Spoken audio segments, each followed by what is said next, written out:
కృష్ణం కమలపత్రాక్షం పుణ్యశ్రవణకీర్తనం వాసుదేవం జగద్యోనిం నౌమి నారాయణం హరిం. శంకరం శంకరాచార్యం కేశవం బాదరాయణం సూత్రభాష్యకృతౌ వందే భగవంతౌ పునః పునః. ఈశ్వరో గురురాత్మేతి మూర్తిభేద విభాగినే వ్యోమవద్వ్యాప్తదేహాయ దక్షిణామూర్తయే నమః. యుక్తాహార విహారాయ వివిక్తస్థలవాసినే మలయాళయతీంద్రాయ బ్రహ్మనిష్ఠాయ తే నమః. గీతా భాగవతాద్వైత తత్వామృతస్వరూపిణే గండిక్షేత్ర నివాసాయ రామకృష్ణాయ తే నమః. ఓం పూర్ణమదః పూర్ణమిదం పూర్ణాత్ పూర్ణముదచ్యతే పూర్ణస్య పూర్ణమాదాయ పూర్ణమేవావశిష్యతే. ఓం శాంతి శాంతి శాంతి. స్వాంత పరికల్పిత బ్రహ్మాండాంతర్వర్తి సకల చరాచరములలో అసత్ జడ దుఃఖ మోహాత్మకమైనటువంటి సకల ఉపాధుల కంటే విలక్షణమై సత్తు చిత్తు ఆనంద రూపం చేత స్వయం ప్రకాశమానమై వెలుగొందుచున్నటువంటి ప్రత్యేక అభిన్న పరమాత్మకు సాష్టాంగ ప్రణమిల్లుతూ ఆత్మీయులారా, శ్రీమద్ భగవద్గీత 5వ అధ్యాయాన్ని క్రమంగా మనము ఉపక్రమం చేసుకున్నాము. కర్మ సన్యాస యోగం. సన్యాసం కర్మణాం కృష్ణ పునర్యోగం చ శంససి యశ్రేయ ఏతయోరేకం తన్మే బ్రూహి సుస్థితం. హే శ్రీకృష్ణ, మీరు ఇంత దగ్గర 3వ అధ్యాయంలో కర్మలను నిష్కామంగా చేయాలి, మరియు 4వ అధ్యాయంలో కర్మ సన్యాసాన్ని వర్ణించారు. మరి ఇక్కడ కర్మలు చేయాలా కర్మలు చేయకూడదా అనేటువంటి సంశయం కలుగుతుంది. కాబట్టి యశ్రేయ ఏతయోరేకం తన్మే బ్రూహి సునిశ్చితం. నాకు శ్రేయస్సు దేనివల్ల కలుగుతుందో, కర్మలను నిష్కామంగా అనుష్ఠిస్తే నా యొక్క శ్రేయస్సు అనగా మోక్షం కలుగుతుందా, లేక కర్మలను సన్యసిస్తే మోక్షం కలుగుతుందా అని ఈ విధంగా అర్జునుని యొక్క శంక.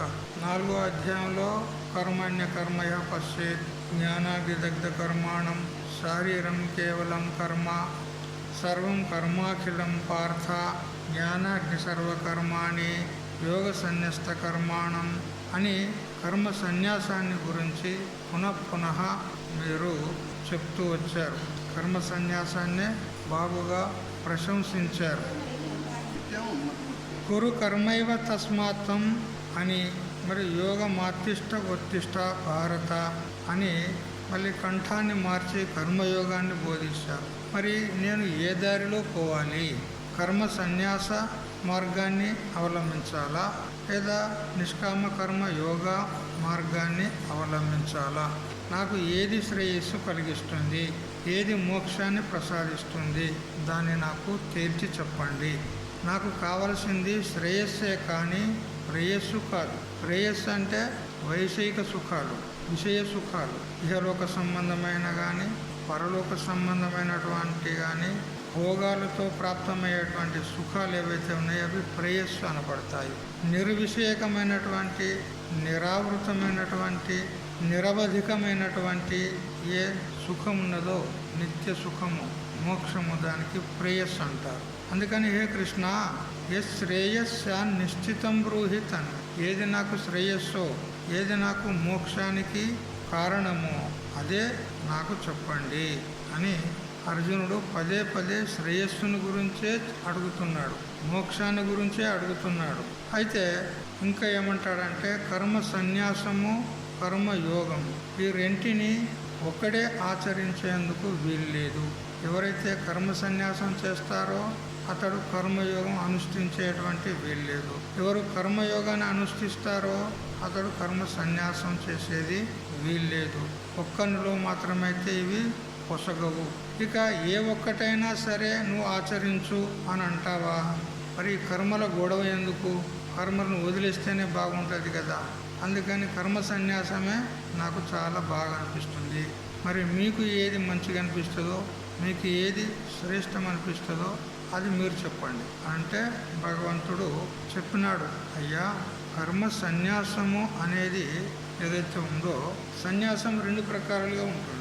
ఒకటి వివిధిష సన్యాసము, రెండవది విద్వత్ సన్యాసం. వివిధిష అంటే వేదితుం ఇచ్చ, వివిధిష తెలుసుకోవాలనేటువంటి ఇచ్చకు వివిధిష అంటారు. ఏం తెలుసుకోవాలని అంటే పరబ్రహ్మ తత్వాన్ని తెలుసుకోవాలనేటువంటి ఇచ్చ చేత కర్మలను త్యాగం చేస్తే దానికి వివిధిష సన్యాసము అంటారు. ఇక గృహస్థాశ్రమంలోనో లేదా బ్రహ్మచర్యాశ్రమంలోనో అతనికి జ్ఞానం కలిగిన తర్వాత అతనికి అనిపించింది ఈ సంసారంలో ఉన్నట్లయితే విక్షేపం ఎక్కువ ఉంటుంది, నాకు విలక్షణానందం కలగాలంటే ఈ సంసారాన్ని త్యాగం చేస్తేనే బాగుంటుంది అనుకొని జ్ఞానం కలిగిన తర్వాత తీసుకోబడేటువంటి సన్యాసం ఉన్నదో దానికి విద్వత్ సన్యాసం అంటారు. అయితే వివిధిష సన్యాసము సాధన రూపం ఉంది, విద్వత్ సన్యాసము ఫల రూపం ఉంది. కర్మలను చేయడంలో మారడంలో ఏది మంచి మార్గము అనేటువంటి విచికిత్స వివిధిష సన్యాసంలో మరియు జ్ఞాననిష్ట రూప ఫలరూపమైనటువంటి విద్వత్ సన్యాసంలో ఇది ఏమీ లేదంట. వివిధిష సన్యాసం ఏముంటుందంటే అది చిత్తశుద్ధి ద్వారా జ్ఞానాన్ని కలుగజేస్తుంది. సాధన చేస్తూ అతడు జ్ఞానాన్ని పొందుతాడు. సాధకుడైన వాడే వివిధిష సన్యాసం తీసుకుంటాడు. ఒకవేళ జ్ఞానం కలిగిన తర్వాత తీసుకుంటే అది విద్వత్ సన్యాసం. అయితే వివిధిష అన్నప్పుడు ఆత్మజ్ఞానాన్ని కోరి దాన్ని పొందాలనేటువంటి ఇచ్చ చేత అతడు సన్యాసం తీసుకుంటాడు. తమేతం వేదానువచనేన బ్రాహ్మణాః వివిధిషంతి యజ్ఞేన దానేన తపసా నాశకేన అంటూ బృహదారణ్యక ఉపనిషత్తు చెప్తుంది. బ్రాహ్మణాః అంటే బ్రహ్మతత్వాన్ని తెలుసుకునేటువంటి ముముక్షులు ఎవరైతే ఉన్నారో వారు యజ్ఞం చేత, దానం చేత, తపస్సు చేత మొదలైన సాధనాలు చేస్తూ అంతఃకరణ శుద్ధిని పొంది ఆ తర్వాత జ్ఞానానికి అధికారాన్ని పొంది సద్గురువుని ఆశ్రయించి వేదాంత శ్రవణం చేసి వాళ్ళు ముక్తులవుతారు అని చెప్పారు. అందుకని ఈ వివిధిష సన్యాసము సాధనా రూపంలో ఉంది. అయితే ఈ వివిధిష సన్యాసి అయితే ఎవరైతే ఉంటారో అతడు సాధనలు చేస్తూ ఉండాలి. సంపూర్ణంగా కర్మలను వదిలేందుకు అవకాశం లేదు అతడు. ఎందుకంటే పూర్ణ జ్ఞానం కలగనే లేదు. ఇప్పుడే వదిలిపెడితే ఎలా ఉభయభ్రష్టుడైపోతాడు. అందుకని అతడు కర్మలు నిష్కామంగా ఈశ్వరార్పణ బుద్ధితో చేస్తూ ఉండాలి అని చెప్పారు. అందువల్ల ఇక్కడ కర్మలను వదులుకునే దానికంటే కర్మలను నిష్కామంగా ఈశ్వరార్పణ బుద్ధితో చేస్తూ ఉండడమే మంచిది. పూర్తిగా వదులుకుంటే వాడు ఉభయభ్రష్టుడైపోతాడు. జ్ఞానం అయితే కలగలేదు, మరి అంతఃకరణ శుద్ధికి తోడ్పడేటువంటి కర్మలను కూడా వదిలేశాడు.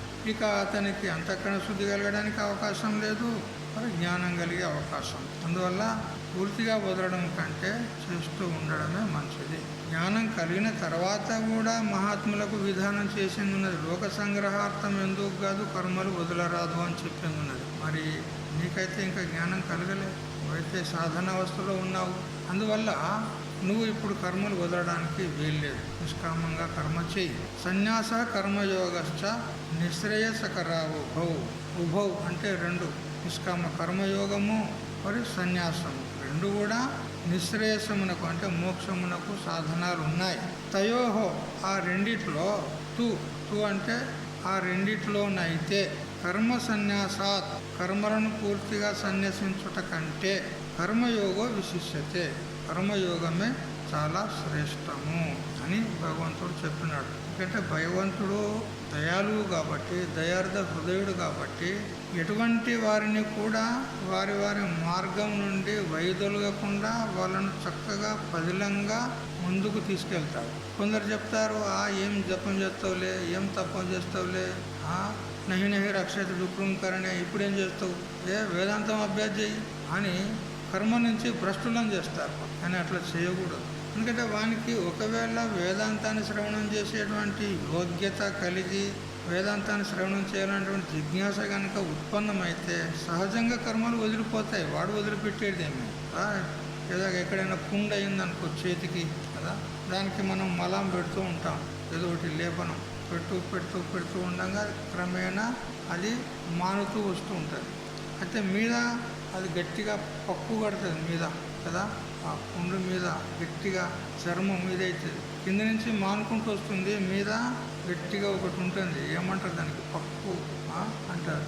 దాన్ని మనం బలవంతంగా లాగి తీసేసినాం అనుకో పుండు మరింత రెచ్చిపోతాం. అందుకని దానంతలో అది వదులుకోవాలి, అంతేగాని మనం లాగకూడదు. అందువల్ల మనంతల మనము కర్మను వదలడం కాదు, తనంతల తాను వదిలిపోవాలి అంతే.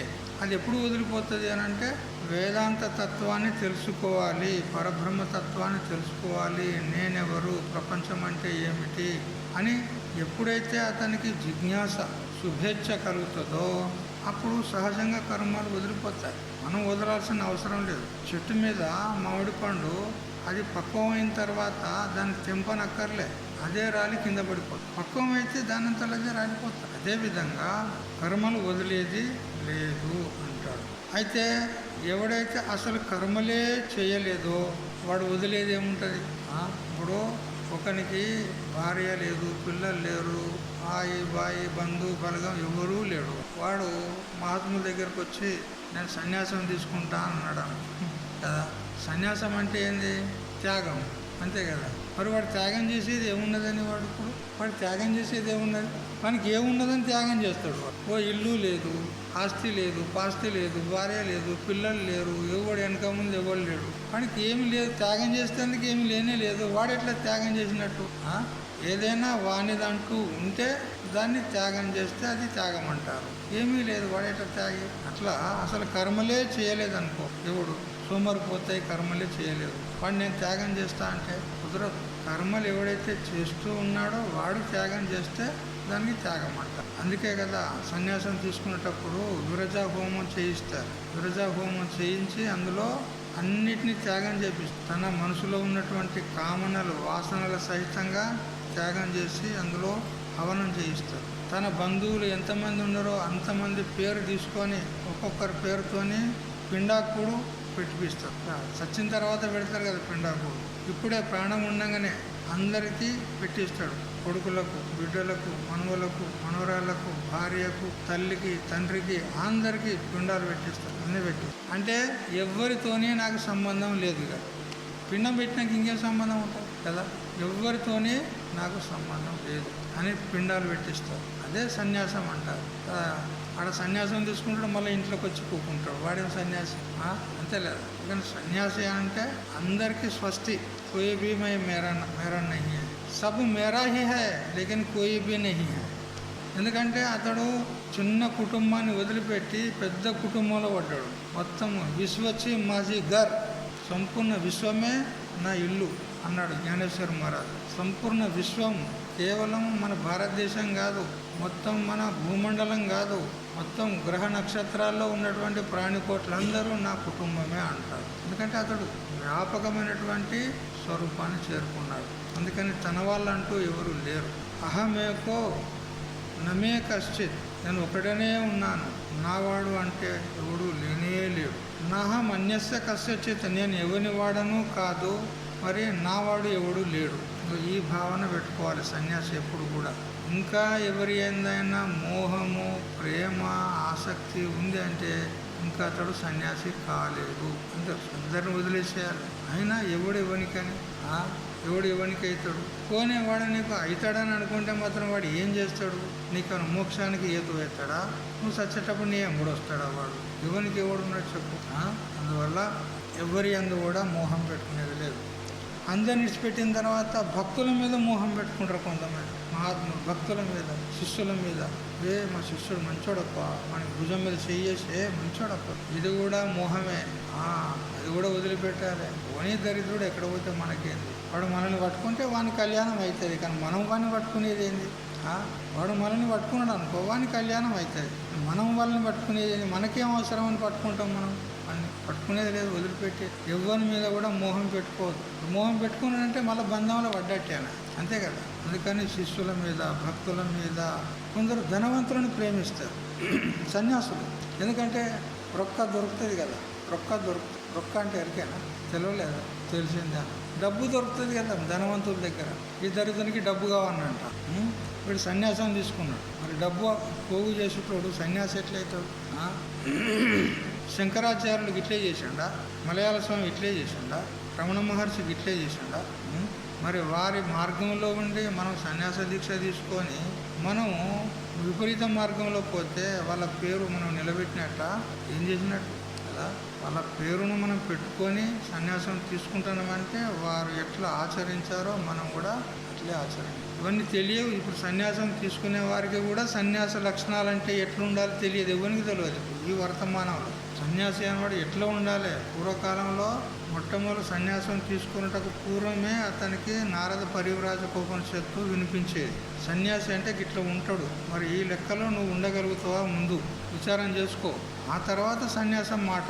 ఇప్పుడు మాత్రం విను, ఇగో ఇట్లా ఉంటాడు సన్యాసి అనేవాడు. మరి కఠోపనిషత్తు కంఠస్థం చేయించేవారు, యోగ సూత్రాలు కంఠస్థం చేయించేవారు. ఇవన్నీ అయిన తర్వాత అప్పుడు నేను తప్పకుండా ఈ సన్యాస ఉపనిషత్తును ఆధారంగా చేసుకుని అలా చెప్పినటువంటి ఏదైతే సన్యాస లక్షణాలు ఉన్నాయో వాటికి అనుగుణంగా నేను నడుస్తాను అని ప్రమాణం చేసిన తర్వాతనే సన్యాసం ఇచ్చేవారు. ఇప్పుడు నారద పరివ్రాజకోపనిషత్తు ఉన్నదని కూడా ఎవరికి తెలియదు ఈ సన్యాసికి, ఇంకంత పరిస్థితి ఉన్నది. ఇప్పుడు సన్యాసం తీసుకునే వాళ్ళకు ఆ ఉపనిషత్తు అనేది ఒకటి ఉన్నదని కూడా తెలియదు. అయిపోయా ఈ ఇచ్చే సన్యాసులు కూడా వాళ్ళేం సన్యాసులే ఏమి ఇచ్చేవాడు సన్యాసి కాదు, తీసుకునేవాడు సన్యాసి, అంతే. ఇద్దరు సన్యాసులే దరిద్రులు.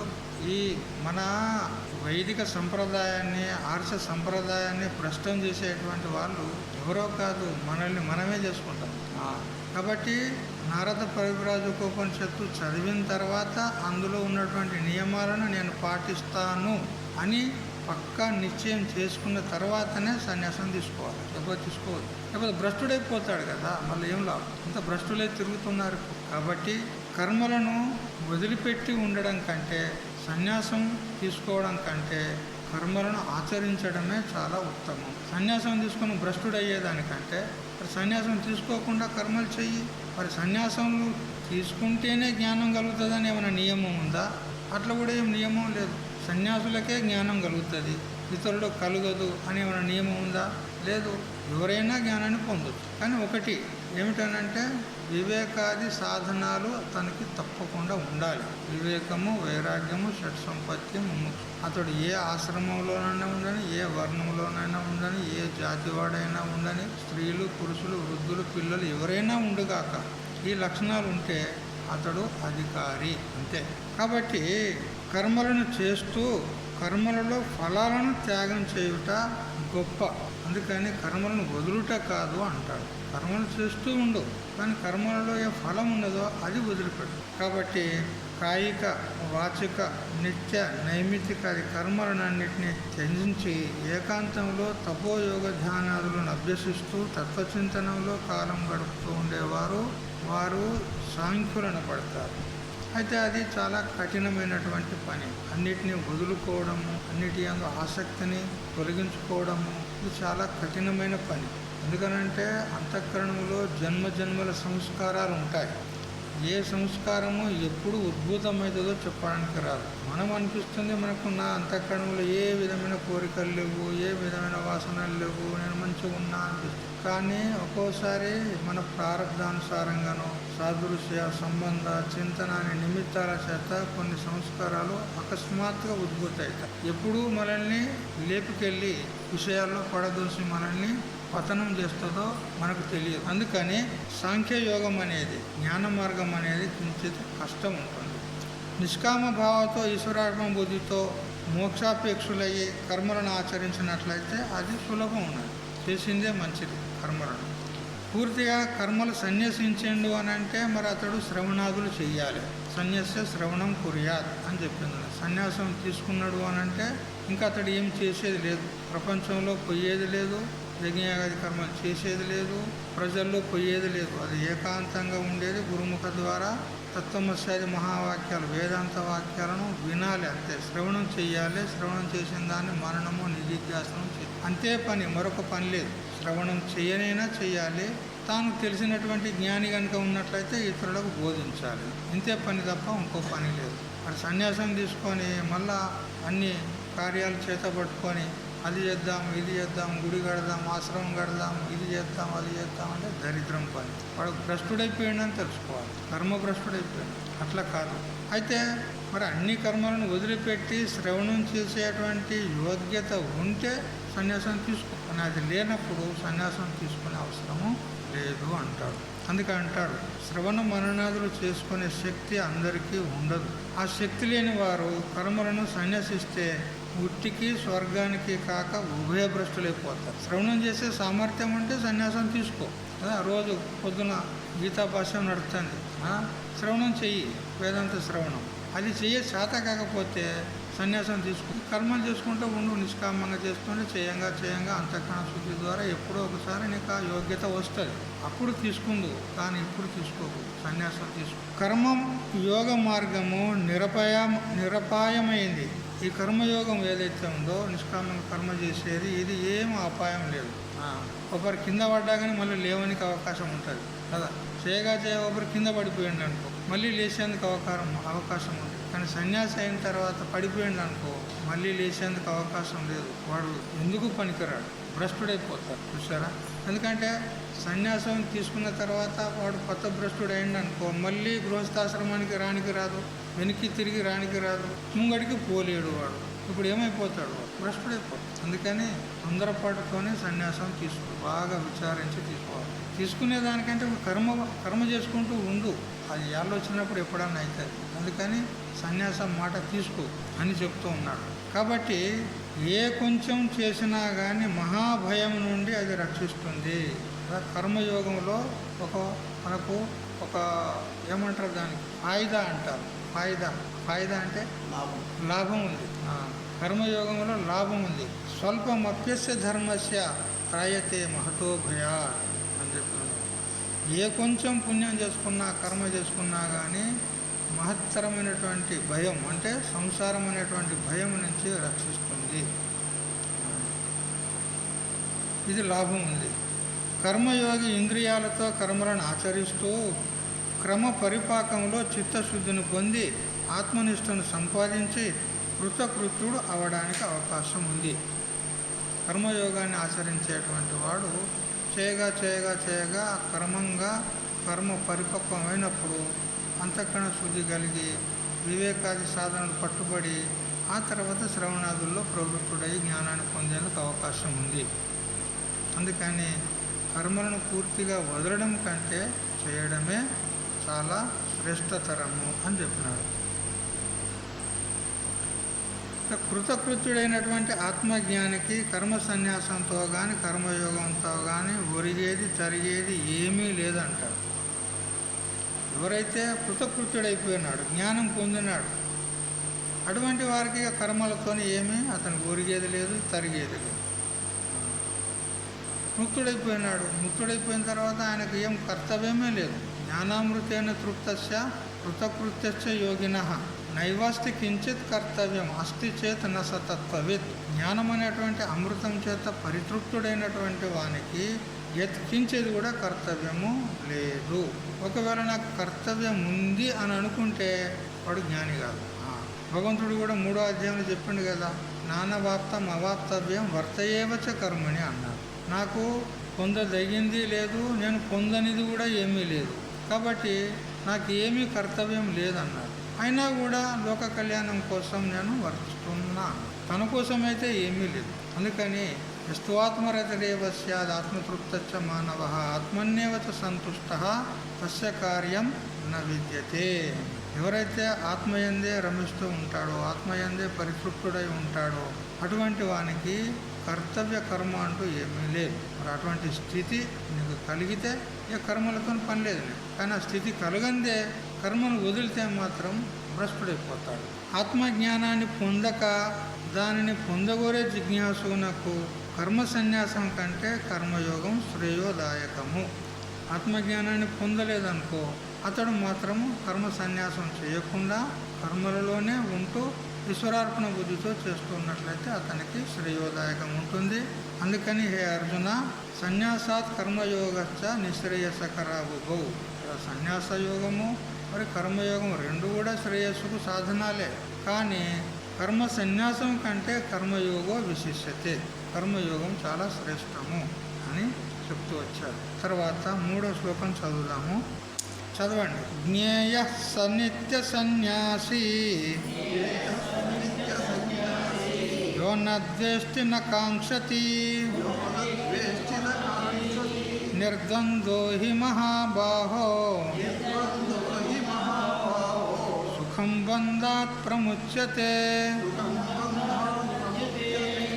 హే మహాబాహో అని అర్జునుడిని సంబోధిస్తున్నారు. అర్జునునికి మహాబాహు అని ఒక పేరుంది. మహాబాహువులు అంటే కబంధునికి ఉన్నట్టు ఆమెడ పొడుగు చేతులు ఉన్నాయని అర్థం కాదు. రామాయణంలో వస్తుంది కదా, కబంధుడు అనే రాక్షసుడు, విన్నారా ఎప్పుడన్నా?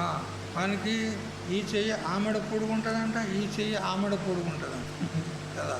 ఈ ఆమెడ దూరంలో ఉన్నటువంటి పశువు పక్షులు మృగాలు ఏవైతే ఉన్నాయో వాటిని ఆ చేతులతోనే ఉన్న చోట ఉండే, వానికి అసలు శరీరం కూడా లేదు, ఇంతమందమే ఉంటుంది. ఉన్న చోట ఉండే అన్నీ స్వాహ చేస్తాడు కదా. అట్లాంటి కబంధులు ఊరూరికి ఉన్నారు, ఇప్పుడు కూడా ఉన్నారు కబంధులు. తేరాబీ మేరా మేరాబీ మేరా అనేటోళ్ళు ఉన్నారా లేదా? నీది నాకే, నాది నాకే, నీదంతా నాకు ఇచ్చే అనేటోళ్ళు కూడా ఉన్నారు కబంధులు. చెప్పే తాత్పర్యం ఏంటంటే పొడుగాటి చేతులు అంటే ఇంత పొడుగునేం తాత్పర్యం కాదు. అంటే భుజబలం కలిగినటువంటి వాడు, యుద్ధ నైపుణ్యం కలిగినటువంటి వాడు అని తాత్పర్యం. హే మహాబాహో, ఓ అర్జున, యహ ఎవడైతే నా ద్వేష్టి అంటే దేనిని అందును ద్వేషం లేక ఉంటాడో, నా కాంక్షతి మరి దేనిని కోరక ఉంటాడో, సహా వాడు నిత్య సన్యాసి. ఇప్పుడు సదా సన్యాసి అంటాడు. సన్యాసి అంటే అన్ని త్యాగం చేసినోడు సన్యాసి. మరి అతడు దేన్ని కోరడు, దేన్ని ద్వేషించాడు అన్నప్పుడు సన్యాసి అతడే నిత్య సన్యాసి అని జ్ఞేయ అంటే తెలియదగినది అంటాడు. ఈ విధంగా తెలుసుకో. మరియు ఇంకా ఎట్లా ఉంటాడంటే నిర్ద్వంద్వ, ద్వంద్వ ధర్మాల నుంచి ముక్తుడైపోయినాడు. ద్వంద్వ ధర్మాలు అంటే శీతము ఉష్ణము, సుఖము దుఃఖము, మానము అపమానము, లాభము నష్టము. ఈ ద్వంద్వ ధర్మాలు ఇవి జంటలు అన్నమాట. సుఖ దుఃఖము జంట, శీతము ఉష్ణము జంట, ఇట్లా జంట ధర్మాలు. ఎవడైతే ద్వంద్వ ధర్మాల నుంచి విడిపడతాడో అటువంటి యోగి బంధాత్ అంటే సంసార బంధం నుండి సుఖంగా సులభంగా అనాయాసంగా ప్రముచ్యతే అంటే విడవపడతాడు. చూడు అంటే చక్కగా చెప్పాడు ఇక్కడ. దేని యందు ద్వేషం కూడా ఉండదు, మరి కామన కూడా ఉండదు. దేన్ని కోరడు, దేన్ని కొమ్మని అనడు కదా. ఉన్నవి పోవాలి అన్నాడు, లేనివి రావాలి అన్నాడు. కొన్ని ప్రతికూలమైనటువంటి వస్తువులు ఉంటాయి, కొందరు ప్రతికూల వ్యక్తులు ఉంటారు.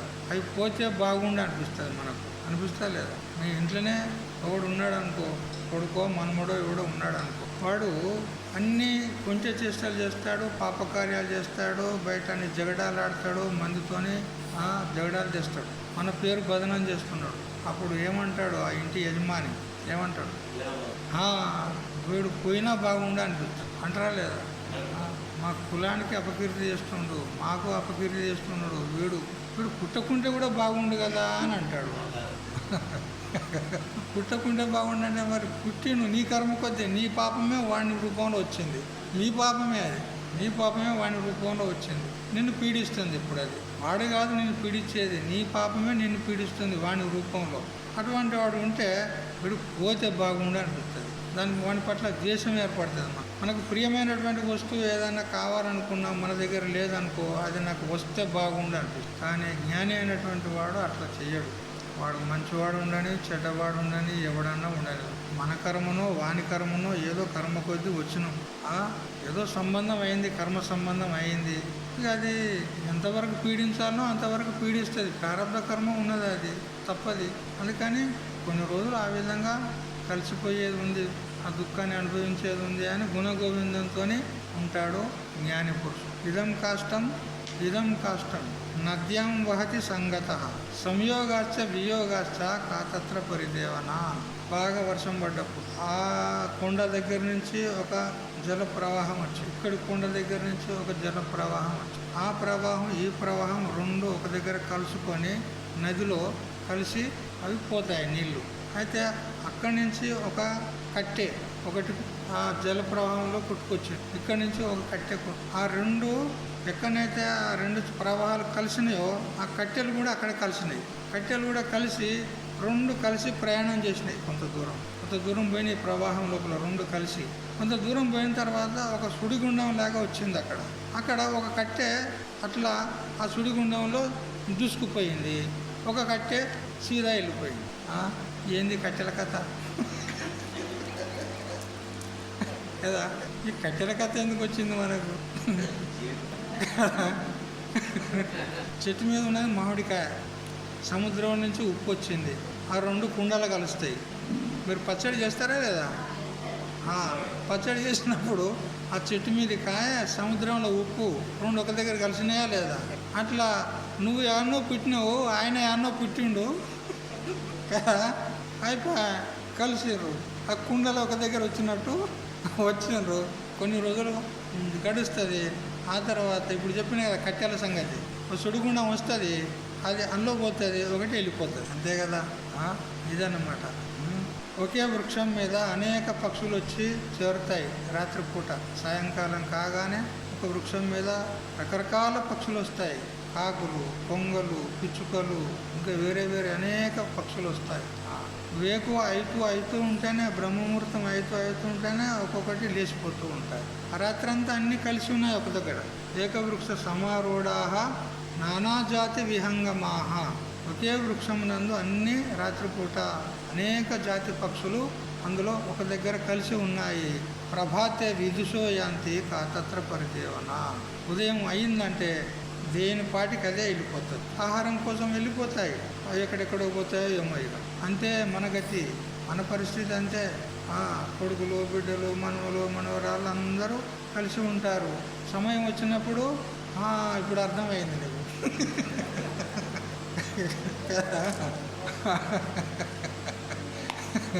సమయం వచ్చినప్పుడు ఎవరికి వారే, అంతే.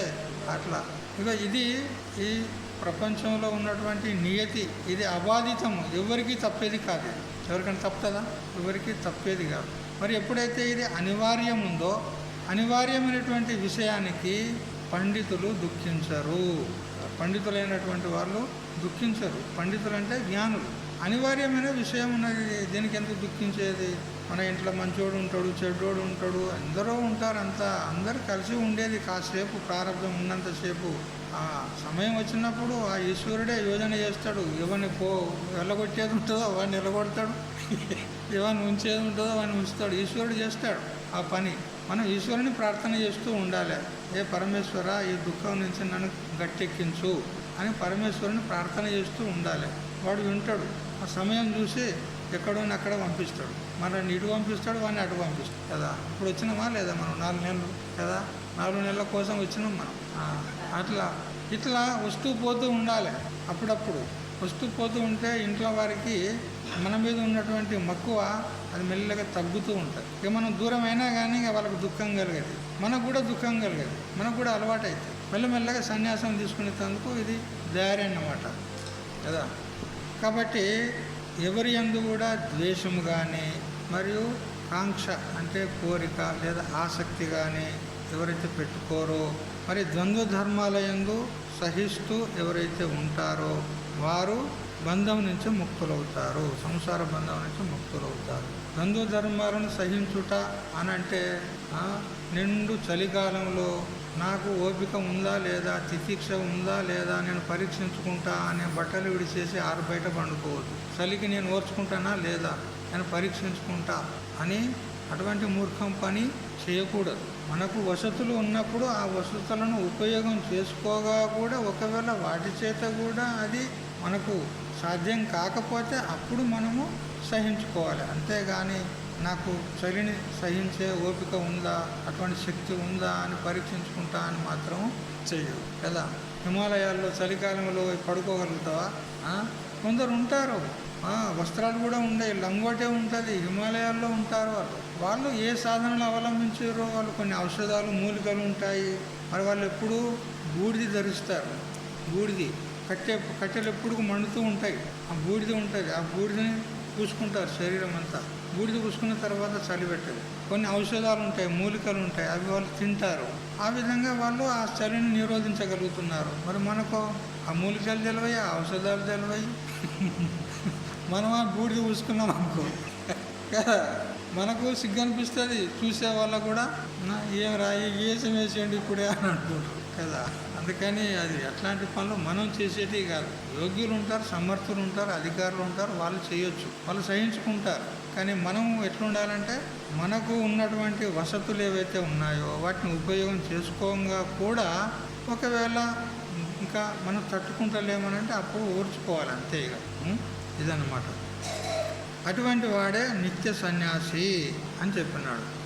భగవంతుడు అంటున్నాడు ఇక్కడ, పైకి కర్మేంద్రియాలతో కర్మలు చేస్తూ ఉండకపోని ఆ విషయంలో నాకు జోక్యం లేదు. మరేమంటే సన్యాసం అంటే కేవలం బయట వేసుకునే బుర్ఖా కాదు అంటాడు. ఇదేంటిది? ఇది ఎర్ర వస్త్రం కదా, ఇది ఒక ముసుగు అంతే, ఇదొక బుర్కా. మహమ్మదీయులు స్త్రీలు బుర్కాలు వేసుకుంటారు కదా మొత్తం, ఇదొక బుర్కా. ఇది వేసుకుంటే ఏంది, వేసుకోకపోతే ఏంది? నువ్వు ఈ కాషాయ వస్త్రం తీసుకోకు, దానిలో ఏం నాకు అభ్యంతరం లేదు, దానిలో నాకు జోక్యం లేదు. కానీ లోన సన్యాసం ఉండాలి అంటాడు. లోన దేని యందు ఆసక్తి ఉండొద్దు, అది నిజమైనటువంటి సన్యాసం. బయట సన్యాసం ఇది మందిని మోసం చేసే సన్యాసం కదా. ఈ బట్టలేంది మందిని మోసం చేసే సన్యాసం. ఏమనంటే ఇక మంది సన్యాసి మహాత్ముడు అని అంత ఆదరిస్తారు, గౌరవిస్తారు, పాదపూజ చేస్తారు, దక్షిణలు పెడతారు, అంతవరకే.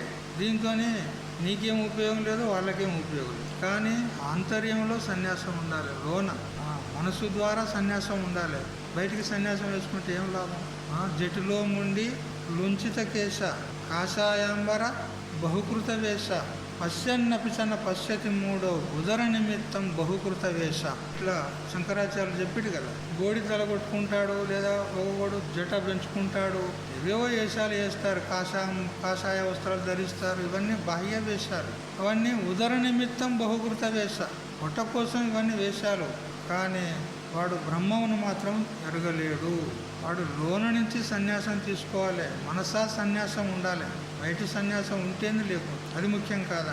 సన్యాసం అంటే కేవలం బయట వేసుకునే బురకా కాదు, అది ఆంతరంగికమైనటువంటి ఐశ్వర్యం. సన్యాసం అంటే లోన ఉండాలి సన్యాసం. బయటకి వస్త్రాలు ధరిస్తాడు, లోన మాత్రం అన్ని వాసనలు పట్టుకుంటాడు, విషయ వాసన ఉంటుంది, విషయాలు అనుభవించాలని కోరికలు ఉంటాయి. ఏం ఉపయోగం ఉన్నది? ఏం ఉపయోగం లేదు. వాడు ఉన్న చోటనే ఉంటాడు. అంటే వాడు ప్రగతిని పొందడు, ఆత్మజ్ఞానాన్ని పొందడు, వానికి ముక్తి లేదు. మహాత్ములు చెప్తారు వినోదంగా ఒక కథ. కొందరు జాలర్లు అంటే బెస్త వాళ్ళు అంటారా, ఇక్కడ చేపలు పట్టేవారు. చేపలు పట్టేవారు వాళ్ళు దినమంతా చేపలు పట్టుకొని సాయంత్రం పూట 4 గంటలకు అట్లా వాళ్ళు ఏవైతే చేపలను పోగు చేసుకున్నారో వాటిని అన్నిటినీ బుట్టలలో పెట్టుకున్నారు. వాళ్ళు పక్కకు దూరంన ఒక పట్టణం ఉంది, ఆ పట్టణం పోయి వీళ్ళు అమ్ముకొని రావాలి. వాళ్ళ నిత్య జీవితం వాటితో జరుగుతుంది. అయితే వాళ్ళు ఆ పక్కన ఉన్నటువంటి పట్టణానికి పోవాలంటే నదిని దాటి పోవాలి. మధ్యలో నది ఉంది, ఆ నదిని దాటి పోవాలి. వారు ఏం చేశారంటే ఆ బుట్టలలో అన్ని చేపలు తీసుకున్నారు, వచ్చారు, ఆ నది దగ్గరికి వచ్చి నావలో కూర్చున్నారు. నేరుగా ఆ నదిని దాటి ఆవలి వైపుకు అవతలి తీరానికి పోయినారు. ఇక పోయినరు కానీ మరి వాళ్ళు ఆ పట్టణంలోకి వెళ్ళి వాళ్ళు అవి అమ్ముకొని మళ్ళీ రావాలి. అంత దగ్గర ఈ నావ ఉంటుందా? నదిలో కొట్టుకపోతుంది. అందుకని దానికి తాడు కట్టి, లంగర్ అంటారు, తాడు కట్టి ఆ ఒడ్డుకు ఒక ఏమంటారు గుంజవాతి దాన్ని కట్టేశారు. కట్టేసి ఇక వాళ్ళు పట్టణానికి పోయినారు. పట్టణానికి పోయి ఆ చేపలు అమ్ముకున్నారు. ఏదో కొన్ని డబ్బులు వచ్చినాయి. ఆ డబ్బులలో కొన్ని పైసలు ఖర్చు చేసి వాళ్ళు దినం పూట అంత పని చేసినారు కదా వాళ్ళు, కదా కొంత విశ్రాంతిగా ఉంటుంది అనుకున్నారు. వాళ్ళు కొద్దిగంత మంచిగానే అంటే ఇక మంచిగానే తాగినారు అనుకోరాదు. ఆయన ఇక అటు ఇటు తూలుకుంటూ వచ్చారు. ఇక నది కాడికి వచ్చారు. మళ్ళా నది కాడికి వచ్చి అందరూ ఆ పడవలో కూర్చున్నారు. హై లెస్సా హై చలో అని ఆయనతో ఇక పత్వారు ఏమంటారు తెడ్డు కట్టేతోని ఆయనతో వాళ్ళు ఇక పోతూనే ఉన్నారు. ఇక వాడు తెడ్లు కొట్టేటోడు కొడుతూనే ఉన్నాడు.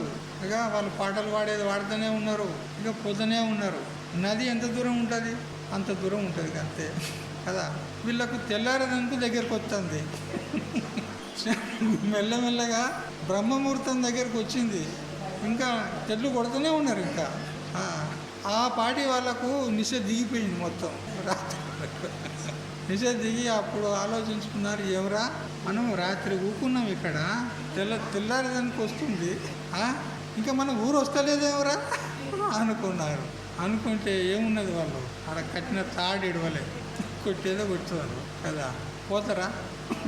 ఎక్కడ ఉన్నాడో అక్కడ ఉన్నాడు కదా. తెల్లందనక తెడ్లు కొట్టిండ్రంట. రాత్రి అంతా తెడ్లు కొట్టారు, కానీ ఏం లాభం? ఏడున్నాడో అక్కడే ఉన్నాడు. అట్లా బయటికి వేషాలు వేసుకొని కాషాయ వస్త్రాలు ధరించి సన్యాసులమని చెప్పుకొని అంతఃకరణంలో మనసులో అనేకమైనటువంటి విషయ వాసనలు పెట్టుకుంటే వాడు ఎక్కడున్నట్టు?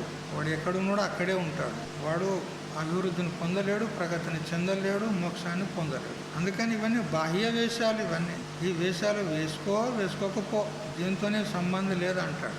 దుఃఖాన్ని, దుఃఖ కారణాలను వాడు ద్వేషించలేదు. దుఃఖము కలుగుతుంది మనకు. దుఃఖం ఎందుకు కలుగుతుంది?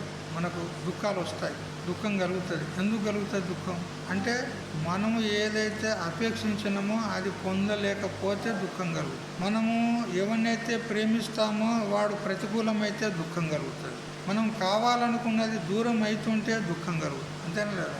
కానీ మన శరీరము ప్రతిరోజు లయోన్ముఖం అవుతుంది, మరణం వైపు పోతుంది, కానీ దుఃఖం అవుతలేదు మనకు. ఇది విచిత్రం.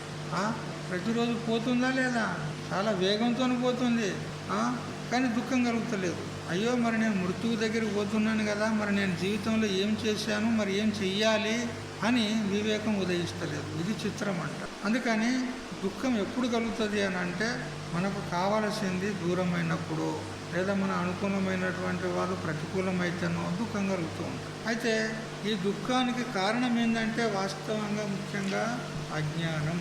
జ్ఞానం ఉంటే ఏ దుఃఖం కలగదు, జ్ఞానం లేకపోతేనే దుఃఖం. అందుకని దుఃఖానికి, శోకానికి కారణం ఏంటి అని అంటే అజ్ఞానం. అయితే ఈ దుఃఖాలను కానీ, దుఃఖాలకు కారణమైనటువంటి వస్తువులను కానీ, వ్యక్తులను కానీ జ్ఞాని ద్వేషించడు. మరి సుఖాన్ని, సుఖ కారణాలను అతడు కాంక్షించడు. ప్రారబ్ధవశాత్ కలిగేటువంటి మంచి చెడ్డలు ఏవైతే ఉంటాయో వాటిని అన్నిటిని కూడా సహజంగా అనుభవిస్తూ తటస్థంగా ఉంటాడు. జయము, అపజయము, మానము, అపమానము, లాభం, నష్టము, శీతం, ఉష్ణం అనేటువంటి ద్వంద్వ ధర్మాలు ఏవైతే ఉన్నాయో వాటిలో ప్రాప్తమైనప్పుడు సమచిత్తం కలిగి ఉంటాడు. అతడే నిత్య సన్యాసి. అంతేగాని బయట చూసేందుకు సన్యాసి ఎవడైతే ఉంటాడో వాడు సన్యాసి కాదంటాడు. ఆంతర్యంలో సన్యాసం తీసుకోవాలి. గృహస్థాశ్రమంలో ఉన్నా, కర్మలు చేస్తూ ఉన్నా అతడు ఎల్లప్పుడూ భగవంతుని యందు సమర్పించి కర్మ ఫలాలను సన్యాసిస్తే అతడే నిజమైన సన్యాసి. చూసారా? రాగద్వేషాలు లేనివాడు సన్యాసి అయినా కూడా అతడు సన్యాసి. ఏమంటాడు? రాగద్వేషాలు లేనివాడు సంసారి అయినా కానీ సన్యాసి అంటాడు. సంసారి ఉన్నాడు, గృహస్థుడు ఉన్నాడు, కానీ అతని అంతర్యంలో రాగద్వేషాలు లేవు. సుఖ దుఃఖాలను ద్వేషించడు, ప్రేమించడు. దుఃఖం కలిగితే ద్వేషించడు, సుఖం కలిగితే ప్రేమించడు. శీతోష్ణాలయందు అన్నిట్లో సమచిత్తం కలిగి ఉంటాడు. అటువంటి వాడు సంసారి అయినా కానీ సన్యాసే అంటాడు. అట్లా మహారాష్ట్రలో ఏకనాథ్ మహారాజు ఉండేవాడు. ఏకనాథ్ మహారాజు మహా శ్రీమంతుడు, ఆగర్భ శ్రీమంతుడు. ఎంతటి శ్రీమంతుడు అంటే ఒక పంచ ఇప్పుడు కట్టుకున్నాడు అని అంటే మళ్ళీ రేపు కట్టేవాడు కాదు దీన్ని జీవితంలో మళ్ళా ఇది అంతే. దీన్ని రోజుకు రోజు బీదలకు ఇచ్చేవారు. ఆయన ధరించిన బట్టలు ఉంటాయి కదా, ఏ రోజుకు ఆ రోజు అది వస్త్రాన్ని వదిలిపెట్టిండంటే అది ఇక బీదలకు ఎవరికన్నా ఇచ్చేవారు. మళ్ళీ అది కట్టేవాడు కాదు, మళ్ళీ నూతన వస్త్రం, కొత్త వస్త్రం, అట్లా అంత ఆగర్భ శ్రీమంతుడు. అయినా కానీ సన్యాసిలాగా ఉండేవాడు. ఇప్పుడు కూడా ఈ ద్వంద్వ ధర్మాలు చెప్పిండు కదా, శీతోష్ణాలు మానాపమానాలు అన్నిట్లో సమతుల్యమైనటువంటి భావన కలిగి ఉండేవాడు. ఒకసారి ఒక దుర్మార్గుడు ఇంద్రాయణి నదిలో అతడు ప్రతిరోజు స్నానం చేసి వెళ్ళేవాడు. ఎవరు? ఏకనాథ్ మహారాజ్. ఇంద్రాయణి నదిలో పైఠన్ అనే వాళ్ళ గ్రామం. అయితే ఆ స్నానం చేసి తిరిగి అతడు వెళుతూ ఉండగా ఒక దుండగుడు, ఒక మూర్ఖుడు ఏం చేసిండంటే ఇతన్ని పరీక్షించాలి అనుకున్నాడు. తమలపాకులు ఉంటాయి కదా, ఆ తమలపాకులు ఇన్ని మడతలు తెచ్చుకొని పెట్టుకున్నాడు. ఇక్కడ కాచు చున్నము అందులో ఏమేమి పెట్టేది అన్నీ తయారు పెట్టుకున్నాడు. ఇక్కడ పెట్టుకొని అతడు పోతూ ఉంటే అతడు ఇట్లా మార్గం గుండా పోతుంటే ఇట్లా కట్ట ఉంటుంది, కట్ట దీని మీద కూర్చుంటాడు ఆ దుర్మార్గుడు. కూర్చొని ఆ తమలపాకు నవలి అతడు స్నానం చేసి వీడికి రాగానే తుప్పుకున ఉంచేది, అతని మీద ఉంచేది. ఉంచగానే పాపం ఆ మహాత్ముడు ఏకనాథ్ మహారాజ్ గృహస్థుడే. చూడు, ఆయన గృహస్థుడై ఉండి కూడా సన్యాసిలాగా ఎట్లా జీవించాడు. అది ఆయన ఏమి అనలేదు. చూడు, ఏమరా నా మీద ఎందుకు ఉంచినావు, నేను మనిషిని కదా, నా మీద ఎట్లా నువ్వు ఉంచగలిగినావు అని ఏమీ అనలేదు. మళ్ళీ తిరిగిపోయాడు, మళ్ళీ నదిలోకి పోయాడు. నదిలోకి పోయి మళ్ళీ మునిగాడు, మళ్ళీ స్నానం చేసాడు. మళ్ళీ ఆడికి రాగానే మళ్ళీ ఇంకోటి తయారు పెట్టాడు, నోట్లో నవ్వులి మళ్ళీ ఉంచాడు. ఇట్లా 108 సార్లు ఉంచాడు. 108 సార్లు ఉమ్మి వేశాడు. అప్పటికి కూడా ఏకనాథ్ మహారాజు కోపానికి రాలేదు. మళ్ళీ తిరిగి స్నానం చేశాడు. మళ్ళీ తిరిగి పోయి స్నానం చేసి వచ్చే వరకు వీని నోరు 108 సార్లు ఉంచేసరికి ఆ సున్నము అది ఇది అంతా నవిలి వానికి చిగుర్లన్నీ ఇట్లా పుండు అయిపోయినాయి. రక్తాలు కారుతున్నాయి వానికి నోట్ల నుంచి. సున్నం అది ఇది ఉంటుంది కదా, రక్తాలు కారుతున్నాయి నోట్లో. అప్పటికి వానికి ఇక చాలా అయింది వానికి. అప్పుడు వీడు ఆ కట్ట నుంచి లేచి ఎదురుగా నిలబడి, మహాత్మా నన్ను క్షమించు, నేను పరీక్షించుకోవాలని నేను నీ మీద ఉమ్మి వేసిన, నన్ను క్షమించు అంటే, ఎందుకు క్షమించాలి, నువ్వు తప్పు చేస్తే కదా అన్నాడు. నువ్వు తప్పు చేస్తే కదా క్షమించడానికి, నువ్వు తప్పే చేయలేదు. ఏం స్వామి, మీ మీద ఉమ్మి వేసాను, ఇది తప్పు కాదా? తప్పు కాదు, నీ వల్లనే ఈరోజు నేను 108 సార్లు స్నానం చేయగలిగాను ఆ పుణ్య నది లోపల. నీ వల్ల నేను 108 సార్లు స్నానం చేయగలిగాను. ఇవాళ నాకు ఎంత నువ్వు పుణ్యం కట్టుకున్నావు, నువ్వు ఎంత నాకు మేలు చేసినావు అని అతన్ని స్తుతి చేస్తాడు. చూసారా ఓపిక, సహనశీలత ఎట్లా ఉన్నది చూడదు. అందుకని ఏకనాథ్ మహారాజులో ఉన్నటువంటి సహనశీలత మనకు ఉండాలి అంటారు. మాకు అక్కడ మహారాష్ట్రలో అంత మహాత్ముడు రామాయణం రాసినాడు మరాఠీ లోపల, మరియు భాగవతం కూడా 11వ స్కందం మీద విస్తారంగా రాసినాడు. అక్కడ మహారాష్ట్ర లోపల ఏకనాథ్ భాగవతం చాలా ప్రసిద్ధి. ఇట్లా కాబట్టి ద్వంద్వ ధర్మాల లోపల సహనశీలత ఉండాలంటే గట్లా ఉండాలి. చూసారా, అటువంటి వాడే గృహస్థుడైనా కానీ అతడే నిజమైన సన్యాసి అని చెప్పినాడు. సరే, మిగతా విషయాన్ని రేపు తెలుసుకుందాం. హరి ఓం తత్సత్. ఓం సహనావతు సహనౌ భునక్తు సహ వీర్యం కరవావహై తేజస్వినావధీతమస్తు మా విద్విషావహై. ఓం